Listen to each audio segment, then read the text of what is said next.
Hello student, आप सभी कैसे हो दोस्तों। तो आप सभी का एक बार फिर से स्वागत है हमारे आज के इस यूट्यूब के लेटेस्ट क्लास में दोस्तों।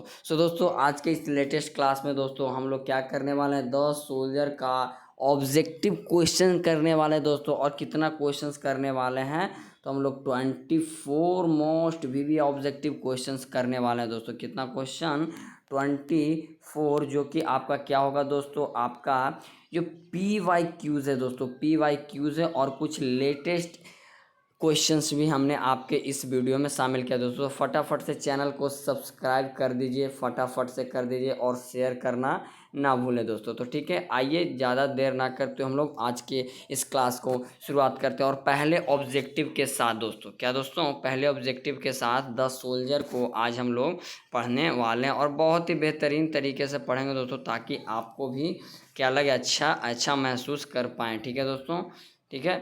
तो आज के इस क्लास में किसका कौन सा चैप्टर है दोस्तों, चैप्टर नंबर हमारा 6 है, द सोल्जर। ओके, पहला क्वेश्चन समझने का प्रयास करें। The line in horse at peace under an English heaven is taken from. यह लाइन जो है किस कविता से, किस पोएम से लिया गया दोस्तों। देखिए सबसे पहले कितना इंपॉर्टेंट है, 2019 में पूछा गया, 20 में पूछा गया, किस यानी 3 साल लगातार क्वेश्चन पूछा गया। समझ सकते हैं कितना इंपॉर्टेंट है। तो इसका राइट आंसर हमारा क्या होगा, the soldier is the correct one answer of this question. Okay, चलिए नेक्स्ट क्वेश्चन क्या आता है, क्या Rupert book praises. Rupert book किसकी प्रशंसा करते हैं, कौन से देश के। तो इस पोएम में दोस्तों इंग्लैंड की प्रशंसा की गई है। ठीक है ना, आपको याद रखनी है। ओके, नेक्स्ट क्वेश्चन तीसरा, द सोल्जर क्या है। तो द सोल्जर एक प्रकार का सोनेट है। और सोनेट कितने लाइन का होता है दोस्तों, आप लोग कमेंट सेक्शन में बताइए कि 14 लाइन का होता है। ठीक है ना, आगे देखने का प्रयास करिए दोस्तों। अगला क्वेश्चन को हम लोग टच करते हैं, उससे पहले कि क्या है क्वेश्चन हमारा, द सोल्जर इज है। द सोल्जर कैसा पोएम, तो द सोल्जर हमारा एक प्रकार का पैट्रियोटिक पोएम है, जिसे हम लोग क्या कहते हैं, देशभक्ति पोएम है एक प्रकार। ठीक है ना। Next question, the soldier deals with. The soldier जो है किसके अध्ययन करते हैं इस चैप्टर में, तो हमारा क्या, इंग्लैंड। ऑप्शन नंबर हमारा D is the correct one answer of this question. Okay दोस्तों, चलिए नेक्स्ट क्वेश्चन की ओर बढ़ते हैं। और बहुत ही बेहतरीन तरीके से आज की इस क्लास में हम लोग जो है दोस्तों, आज हम लोग हल करने वाले। The term concealed stands from the soldier. जो द सोल्जर में है वो कंसील्ड का अर्थ क्या होता है, तो कंसील्ड का अर्थ छुपा हुआ होता है।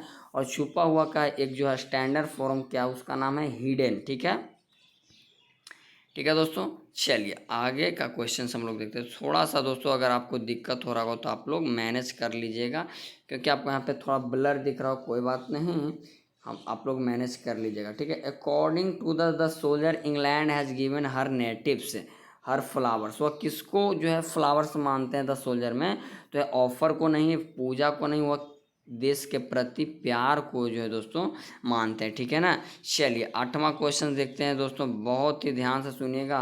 Who has composed a poem the soldier. कौन जो है कंपोज किया है सोल्जर को, द सोल्जर को, तो Rupert Brooke is the right one answer of this question. Okay, चलिए नेक्स्ट क्वेश्चन कहता है, Rupert book was born in. Rupert book का जन्म कब हुआ, तो 1887। अगर मृत्यु पूछे तो 1916। ऑप्शन नंबर क्या हो जाएगा दोस्तों, डी हो जाएगा। क्या दोस्तों, ऑप्शन नंबर डी। ठीक है, रूपर्ट ब्रुक का मृत्यु जो है 1916 में हुआ था। ठीक है, चलिए अगला क्वेश्चन देखते हैं। कहता है Rupert Brooke is remembered as a. Rupert Brooke को रिमेम्बर्ड कैसे याद किया जाएगा, तो उनको एक वार पोएट के रूप में याद किया जाएगा दोस्तों। ऑप्शन नंबर हमारा डी हो जाएगा। ठीक है ना। चलिए ब्राह्मा क्वेश्चन कहता है, Brooke inspired patriotism phase of the first world war. जो पहला विश्व युद्ध के किस चरण से जो दोस्तों जो है रूपर्ट ब्रुक प्रभावित थे, यानी कि इंस्पायर्ड थे, तो हमारा अर्ली फेज यानी कि प्रारंभिक फेज जो होता है। चलिए क्वेश्चन नंबर 13 का आता है, ध्यान से सुनेगा। Rupert book has retain the poem. Rupert book ने कौन सा पोएम लिखा है, तो द सोल्जर को लिखा है। कौन सा ऑप्शन, राइट आंसर सी हो जाएगा। ठीक है, next question, the soldier is a. The soldier कैसा पोएम है दोस्तों, तो वॉर पोएम, यानी कि और इसी को एक और नाम है पैट्रियोटिक पोएम। ठीक है ना दोस्तों। चलिए the images and phrases of dash run through both the standards. तो क्या दोस्तों, इंग्लैंड हो जाएगा। ठीक है ना।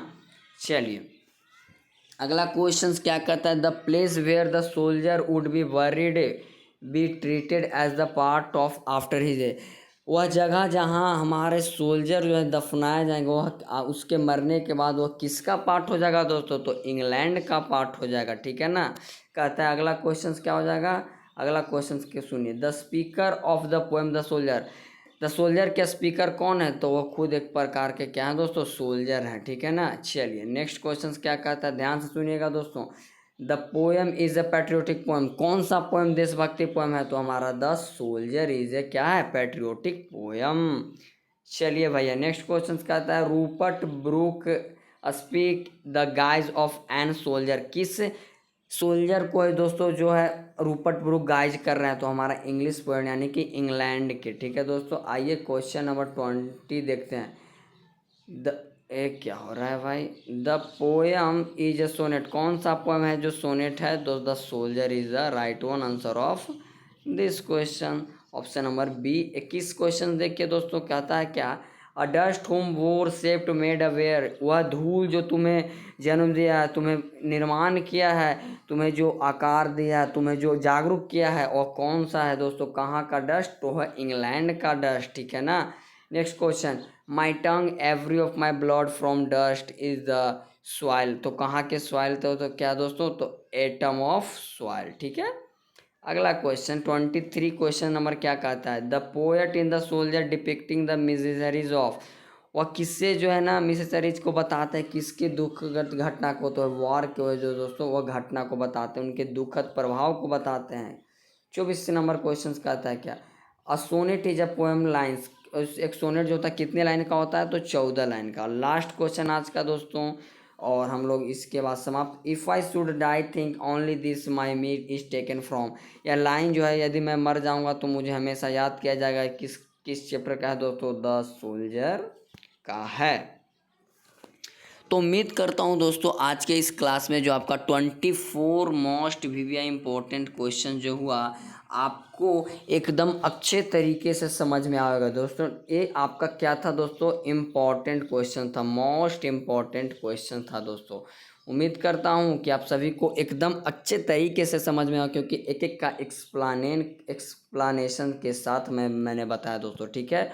तो जय हिंद दोस्तों, लव यू टू ऑल। मिलते हैं नेक्स्ट वीडियो में, ठीक है दोस्तों, और एक नए ऑब्जेक्टिव के साथ एक नए चैप्टर का, और उस चैप्टर का नाम है NEP था, ठीक है दोस्तों। तो अगले चैप्टर में मिलते हैं, तो तब तक के लिए जय हिंद दोस्तों।